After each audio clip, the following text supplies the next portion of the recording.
Comment ça se fait qu'un raton laveur peut se saouler? On dirait que je parle d'un humain là, quand je parle de l'histoire du raton. Il est entré par effraction dans la boutique, un genre de SAQ essentiellement. Il a pété des bouteilles, puis il a apparemment léché le contenu qui était à terre.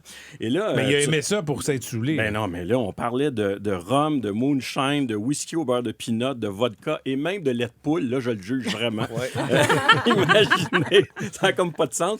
Et évidemment, tout ce mouvement-là a déclenché l'alarme. La police est arrivée et là, ils ont trouvé le raton qui était littéralement, si vous n'avez pas vu ça, allez voir sur le web, la photo du raton à côté du bol de toilette. Il a même pas eu le temps de se rendre à la Il toilette. est à plat ventre, les quatre fers en l'air. C'est vraiment très, très drôle. Donc, il était vraiment en état d'ébriété. On l'a amené dans un refuge. Ça a pris 1h30 pour qu'il dégrise avant qu'on le relâche dans la nature, imaginez. Ça ouvre la porte à un super beau sujet. Premièrement, ça nous dit qu'il n'y a pas juste les humains, finalement, qui boivent de l'alcool. Ça, c'est effectivement un mythe. Puis de deux, ça nous dit que de l'alcool, il y en a partout sur la Terre. Hein. On réalise pas ça, mais ça fait 100 millions d'années que la Terre produit de l'alcool naturellement. Pourquoi? Parce que depuis qu'on a des plantes qui produisent des fruits et des nectars sucrés, ben ces substances sucrées-là sont fermentées par des levures naturellement, des levures qu'on retrouve sur les fruits, dans le cas des raisins par exemple, ou dans l'air.